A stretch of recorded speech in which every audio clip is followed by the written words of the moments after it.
Good day everyone. I am Alexander Di Lubiano with Criminology, Section 3B, and this is my preliminary vlog. And for today's video, I will going to discuss about Dr. Jose Rizal. One of the topics being discussed in these readings is Rizal Accredito Intellectual Greatness. It is stated that intellectual fame and greatness were usually attributed on three factors. First is hereditary, second is environmental, third is a gift from God. And I discovered that the source of Rizal's intellectual brilliance is his descendants. When Rizal was younger, his mother, Dunya Chudura, was the one who first introduced him to the principles of education. As a business owner, his father is equipped to manage their farm. Because of his brother and siblings, uh, who also attended prominent schools, and his relatives who have talents in sculpture, painting, fencing, and other areas. It should not come as surprise to be that Rizal grew up to be incredibly clever and talented in many different areas. Rizal's intellectual excellence can also be traced back to the various aspects of his surrounding that had an impact on him as he was growing up. For instance, he participated in classes during his time in primary school, which is where he gained the ability to function on his own. In addition, he received a grade of sobresaliente while he was a student at Ateneo Municipal de Manila, where he won first prize medals, received one honorable mention, and overall excelled academically. In a similar manner, he received his education at the Universidad de Santo Tomas, which allowed him to hone his artistic abilities and garner distinction as an accomplished writer in Spanish. As a direct result of his government, he was developed into an extremely capable practitioner of his trade. This opened the door for Rizal to pursue other education opportunities in other countries. Last but not least, many people believe that the academic powers that Rizal possessed was a gift from God. In point, in point of fact, Rizal was a gifted child. He picked up a new information very quickly whenever it was presented to him. According to my point of view, these three aspects have been shown to be contributors to an individual's level of intelligence. Nonetheless, I believe that the source of my intellectual capacity is my environment. I can tell that it is present in my situation back then. I didn't have I didn't have much of interest in studying, and as a result, my academic performance was consistently lower than the average. On the other hand, when I first started meeting new people, new people at university, I saw a shift taking place inside of me. Uh, I started off review my lessons because they are the studio kinds, and I even made it through the semester without getting any failing scores. This is all because to the fact that I became one of them myself, but not the studio type. This is one those situation in which the saying, "Tell me who you are, friends are, and I will tell you who you are," actually does apply. As soon as I started hanging out with them, I found the motivation I needed to study, and as a result, I ended up passing the semester. I am thankful that we were able to connect during our time in college. If it weren't for my close circle of buddies, I have no idea what I would be doing right now. This discussion centers of results spent as apprentice or assistant to famous eye specialist outside of the Philippines. One of the main reasons he moved to a new country was so that he could pursue a career in ophthalmology and find a treatment for his mother eye condition. Despite the fact that Rizal was been through a lot of trouble in his life, he was managed to pull through it all and earn his license as a medical practitioner. The sacrifices I made in the past are brought to mind whenever I see how dedicated he is achieving success in another area. I too have run into a problem in school, particularly with regard to the financial aspect. When I was in high school, I was lucky to receive any allowance at all. I had to walk from my house to the school in order to save money so that I could have my receipts later in the school canteen. Although I feel sorry for myself, I am incredibly proud of the fact that I was able to escape that predicament alive. This will serve as a constant reminder to me that if I don't work hard, I will eventually starve to death. In addition, in the same manner as Rizal, I would do anything possible to assist my mother. It's safe to say that nobody on his planet wants to see their mother in pain. And that's exactly how I feel.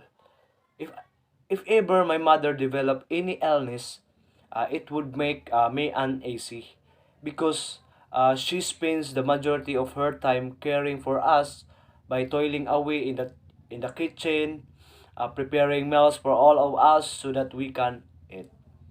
After paying his debt, and with adequate funds, Rizal and Viola toured Europe. This praise has an impact on me uh, because Rizal did indeed have the mentality of a genuine Filipino. When we, the Filipino people, are cash trapped, we turn to our neighbors or even loan bank to either lend us money or borrow money from them. Now, if we were already have money, we pay the debts that we borrow money to pay off, and then we are back to having no money. This is cycle that is frequently difficult to break. In the same way, the result did I also have this mentality where I will occasionally borrow money from a friend so that I can go to place like Baywalk, particularly when there is a special occasion. And if my mother were to lend me my allowance, I would pay my friend for the debt that we owe each other. As a consequence, I hardly have any money left for the rest of the week, even though it is one of the things that I dislike about being Filipino. I am aware that it is one of the things that brings me the most joy. The topic focuses on Rizal's exile's life in a Jisat town, where he accomplished much good.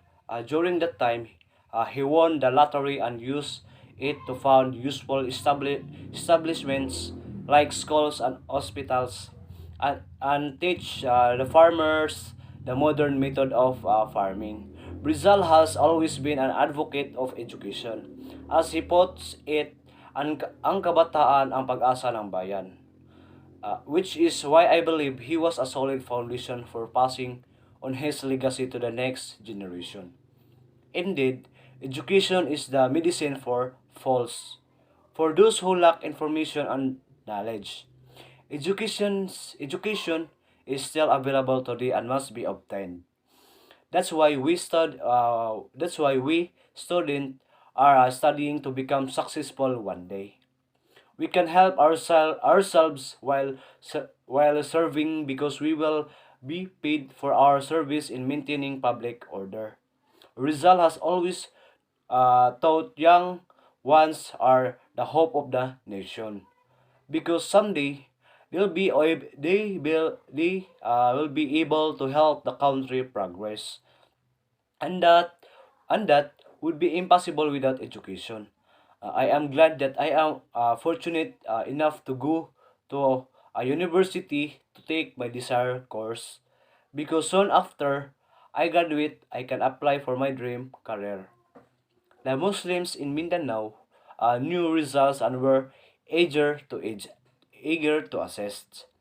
This praise has reminder me that it is not impossible to have a good relationship with another religion. Yet, friendship has blossomed in their connection. Despite the fact that Rizal is a Catholic and his friend is Haji Buto is a Muslim. The willingness of Haji to help, even though it might put his life at risk, represent a good characteristic of a friend. The societal implication of this is that a friend has a great contribution to a man's life. During life or death situation, one of your trusted friends will always assist you, and that's truly incomparable. Meanwhile, stereotyping against Muslims is still common nowadays, where several people, whenever they hear that someone is a Muslim, get scared and often accuse them if an unfortunate situation arises. During Rizal's exiled life, he has this friend, as I stated earlier, who willing to give him help. And the Muslim friend results shown that even if they have not lived with the same religion and or principle, they still consider themselves friends. And in times of need, both of them are willing to help. This issue against Muslims has affected me as a student and as a young person because I also have friends who are Muslim and get stereotypical treatment. Results date and the pursuit of justice are at the heart of the discussion at hand. On December 30, 1896, he was killed by shots fired by Filipino soldier in Bagumbayan. He was put on trial by friars and Spanish official who accused him of insurrection, sedition, and conspiracy. And as a result, he was given the sentence of death. The fact that Rizal was buried in a unjustifiable manner is without a doubt the most important aspect. When he was laid to rest in the Paco Cemetery by the Spanish, he was not given a solemn mass or a proper burial in any way. Even though we no longer the option of the death penalty, injustices are still quite common. There are a significant number of cases that have been dismissed with unsuitable judgment. These wealthy individuals are able to create a false sense of justice, just as did that during results time. As a student, this has an effect on me because it makes me anxious about the possibility that I will one day be a part of an unjust system. In the future, I intend to work in law enforcement. And at this point, my main concern is whether or not it would be unfair for me to place criminals and other individuals under arrest. My greatest fear is that I will one day become one of those corrupt officials who holds the power to decide who get justice. As a young person, I am also concerned that I might end up being the recipients of such cruel treatment. His accomplishment and experience were essential to understanding the familiarity of Filipino intellectual with modern ideas and to the growth of modern ideas in the Filipino mind. The book contains his accomplishments and experience were essential. This has an effect on me because, in truth, result date and the publication of his books give Filipino the confidence to rebel against the government when they had reached their breaking point and had enough of their misdeeds.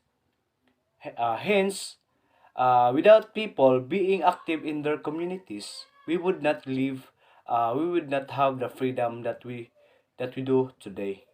As a result, uh, as a result, I suppose I could see that being an activist is somewhat beneficial in order to put a stop to the manipulation carried out by the